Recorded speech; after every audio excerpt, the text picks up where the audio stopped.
saya nggak mau bayar. Tapi kan ketika saya sakit saya bekerja di rumah Anda dan menurut pasal 9 Anda harus membayar semua biaya pengobatan saya. Pokoknya saya nggak mau bayar. Saya malah Asik. Ya udah. Oke.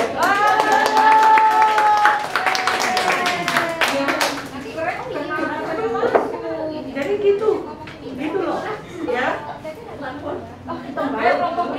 Ayo, orangku masih di luar pipis. Orangku nggak ada dua pipis. Ada mau dia pipis. Pas banget loh. Tiga orang aja. Mereka dua orang juga. Kalau nggak sempat ribet ya nggak usah naik daripada cuma diem-diem. Iya, mereka dua pipis.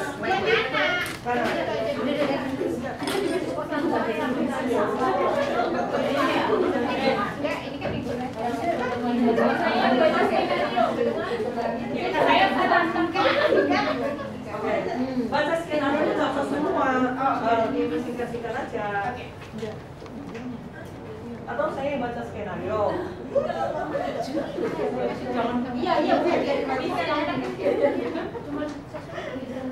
Mbak yang pakai kerudung hitam sama bisa nyingkir bentar nggak? Mbak kerudung hitam bisa nyingkir bentar nggak? Kerudung hitam. Wati mulai bekerja dengan majikan pada tanggal 12 Agustus 2023. Akan tetapi, Wati merasa tidak bisa terus bekerja dengan majikan karena majikan selalu teriak-teriak.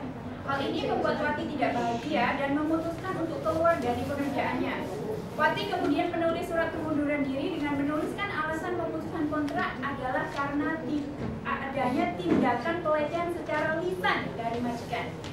Tanggal 24 Agustus 2023, Wati memberikan surat pengunduran diri dari majikan. Majikan sangat marah ketika dia menerima surat pengunduran diri dari Wati. Majikan merobek surat pengunduran diri dari Wati.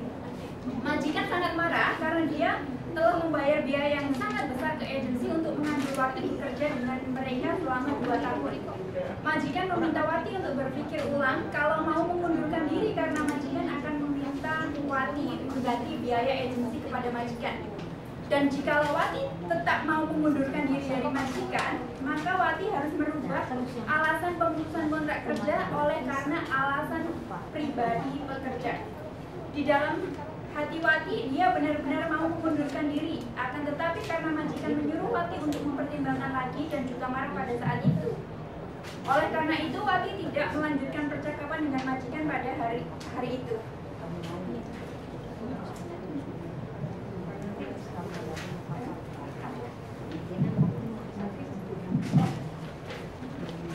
Pada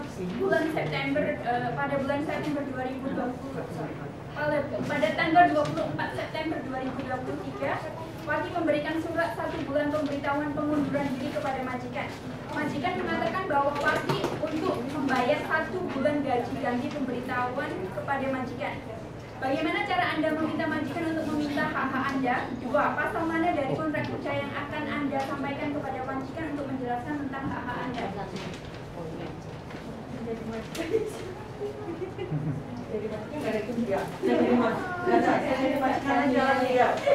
Oke. Jadi Wati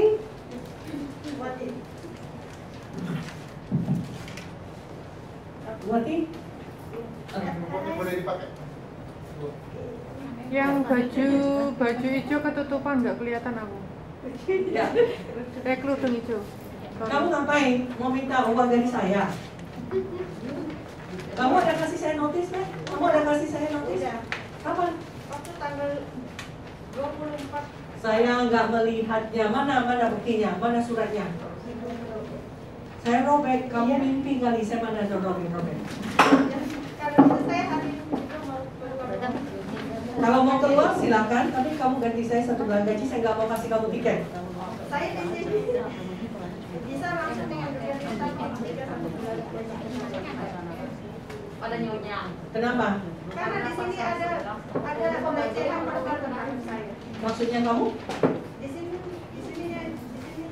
selama saya bekerja di sini saya mendapatkan pelecehan. Maksud kamu pelecehan apa? Pelecehan omongannya nggak enak. Emang kamu bisa kerja?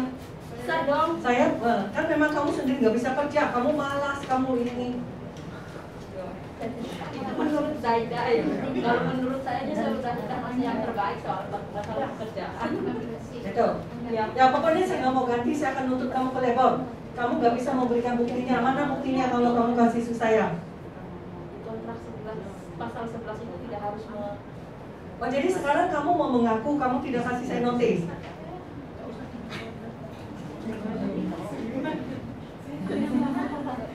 Saya merasa tertekan dengan saya boleh langsung kita Ya sekarang kamu ada kasih saya notis atau tidak? sudah. Sudah. Cuma Zaida itu nyonya kan menyangkal kalau udah saya ngasih terus merobek kan. Terus kapan kamu kasih saya? Iya, tanggal 24 aja. 24 Agustus. Ya lalu sekarang kamu bilang kamu saya ini lecehkan kamu secara verbal yang mana? Sebenarnya kamu maunya yang mana? Kamu bilang kamu udah kasih saya notis atau apa? Yang mana yang benar? Kamu sembarangan aja ngomong. Saya sudah ngasih notis pas tanggal berapa nih? 24 Agustus. Pokoknya kalau kamu tetap mau keluar sekarang silakan keluar, tapi saya akan nuntut kamu di labor. Kamu punya bukti kalau saya lecehkan kamu secara verbal? Punya bukti? Iya. Apa buktimu? Ada di rekaman. Asal di rekaman. Gak apa-apa, tapi saya nggak yakin itu. Saya yakin saya bakal menang. Saya akan ke labor, saya akan tuntut Saya kamu. juga bakalan menang karena ada bukti. Saya tidak takut. Oke, kalau gitu kita ke labor. Oke.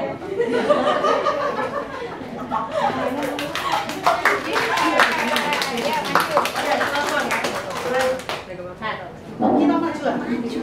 Jadi mungkin maju ada ya. Seperti yang tadi, ketika kamu mengatakan bahwa tidak kasih notis, maka itu ini sendiri menjadi masalah kan?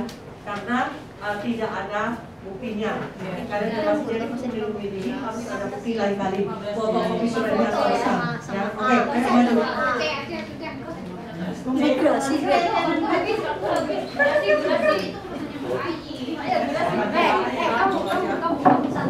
Sudah dimasukkan.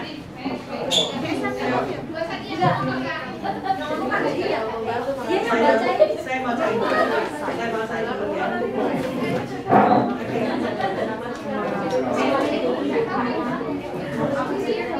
Rita itu bekerja dengan majikan. Dia udah ada Yang satu lain kok. jangan rame lah. Ya, yang double. Yang lain kan boleh. Rita bekerja dengan majikan untuk menjaga anak yang berumur 3 tahun dan juga pekerjaan yang lainnya. Setelah 1 tahun bekerja, majikan mengatur bapaknya yang berusia 70 tahun untuk datang tinggal bersama dengan mereka karena bapak majikan itu menderita stroke dan untuk penjagaan terus-menerus.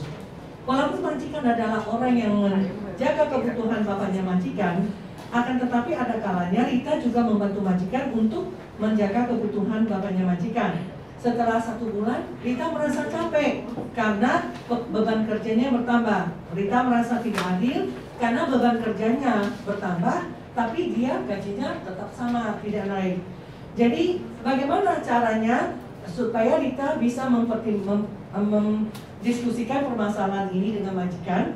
Lalu, apakah ada dasar hukum yang dia bisa pakai untuk bernegosiasi dengan majikan? Kalau ada, itu di mana terteranya? Pasal 15. Oh, aku bawa ini tadi.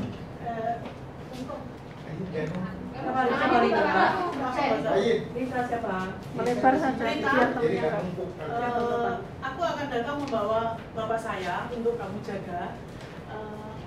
Dia akan tinggal bersama kita. Oke, nggak apa-apa,